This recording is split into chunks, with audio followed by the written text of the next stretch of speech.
এই পদ্ধতিতে জিলাপি তৈরি করাটা একবার শিখে গেলে আপনি আর কখনোই দোকান থেকে জিলাপি কিনে খাবেন না। মাত্র 1 কাপ আটা দিয়ে মুচমুচে এবং রসালো জিলাপির রেসিপি শেয়ার করছি। মুচমুচে এবং রসালো জিলাপি তৈরির ফুল রেসিপি পেতে let's get cooking and welcome back to দিলশাহারাজ ওয়ার্ল্ড। জিলাপি তৈরি করার জন্য ফার্স্টে আমি একটা শিরা তৈরি করে নেব। এখানে আমি 1.5 কাপ দিয়েছি চিনি, আর 1.5 কাপ চিনির জন্য আমি 1.5 কাপই পানি দিচ্ছি। জিলাপি তৈরির ক্ষেত্রে এই শিরাটা কিন্তু খুব বেশি ঘন হয় না, অনেকটা পানি পানিই থাকে। সো চুলার আঁচকে হাই ফ্লেমে রেখে 2টা বলক দিয়ে কিন্তু গ্যাসের ফ্লেমকে অফ করে দেব। 3টে এলাচ দিয়েছি আর এলাচের মুখ ফেটে দিয়েছি। এরপর 1 স্লাইস লেবুর রসকে স্কোচ করে দিয়েছি, কারণ লেবুর রস দেওয়ার কারণে হবে কি যে শিরার ভিতরে যে একটা আঠালো ভাব থাকে, আর পরবর্তী সময়ে দেখা যায় জিলাপি তৈরির পরে এই শিরাগুলো জিলাপির উপরে জমে থাকে। এই লেবুর রস দেওয়ার কারণে কিন্তু সেটা হবে না। খুবই সামান্য ফুড কালার ব্যবহার করেছি। এখানে আমি অরেঞ্জ ফুড কালারটা ব্যবহার করেছি, আপনারা চাইলে এখানে জর্দার রংটাও ব্যবহার করতে পারেন। সো ফুড কালারটা কিন্তু একদমই অপশনাল, জিলাপির কালারটাকে একটু শাইনি করার জন্য এখানে ফুড কালার ব্যবহার করেছি। একটা মিক্সিং বলে 1 কাপ নিয়েছি আটা আর স্বাদ মতো লবণ দিয়েছি। এখন আমি এখানে 2 টেবিল স্পুন দিচ্ছি টক দই, 1/4 টেবিল স্পুন দিচ্ছি বেকিং সোডা। বেকিং সোডাটা এখানে অবশ্যই দেওয়ার চেষ্টা করবেন, বেকিং পাউডার না। আর 1 টেবিল স্পুন দিচ্ছি ঘি। আপনারা চাইলে এখানে বেকিং সোডা এবং টক দইয়ের পরিবর্তে 10 টাকা প্যাকেটের যে ইনো কিনতে পাওয়া যায় সেটাও ব্যবহার করতে পারেন। ঘিটা ব্যবহার করেছি একটা ট্র্যাডিশনাল টেস্ট এবং ফ্লেভারের জন্য। এখন আমি সবগুলো ইনগ্রেডিয়েন্টসকে খুব ভালো করে মিক্স করে নেব। জিলাপির ময়দা মিক্সচার থেকে শুরু করে পুরো ব্যাটার তৈরির কাজটা হাত দিয়ে করার চেষ্টা করবেন, এতে করে কিন্তু আপনি ভালো একটা রেজাল্ট পাবেন।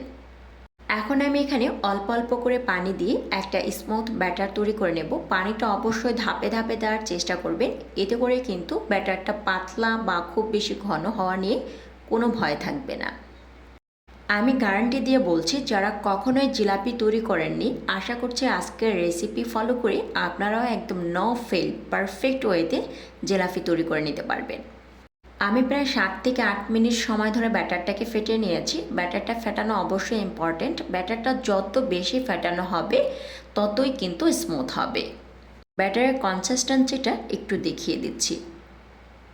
জিলাপির শেপ দেওয়ার জন্য আমি এরকম একটা সসের বোতল নিয়েছি। আপনার শহরের যে কোনো ধরনের কুকারিজের দোকানেই কিন্তু এই বোতলটা কিনতে পাবেন। আমি এটা নিয়েছি মাত্র 45 টাকা দিয়ে।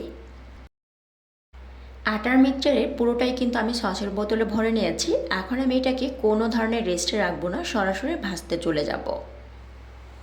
সসের এই বোতলটা ছাড়াও পাইপিং ব্যাগ অথবা বোতলে ছিদ্র করে কিন্তু আপনি জিলাপি তৈরি করে নিতে পারবেন।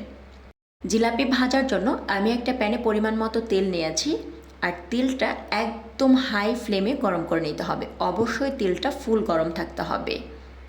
আমি জিলাপিগুলো দেওয়ার সাথে সাথেই কিন্তু জিলাপিগুলো তেলের উপরে ভেসে উঠেছে, কারণ তেলটা একদম হাই ফ্লেমে গরম করে নিয়েছি।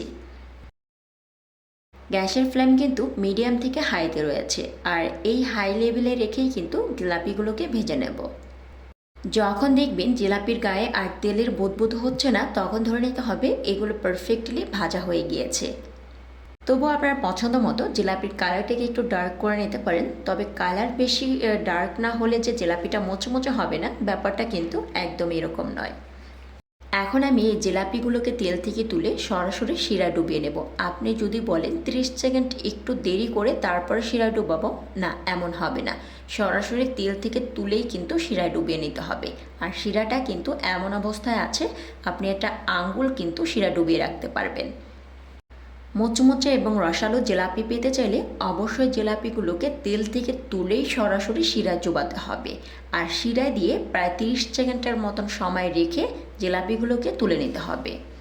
শিরায় আবার খুব বেশি সময় ধরে ডুবিয়ে রাখলে কিন্তু জিলাপিগুলো চুপসে যেতে পারে। এখন আমি সেম পদ্ধতিতে বাকি জিলাপিগুলোকেও ভেজে নেব।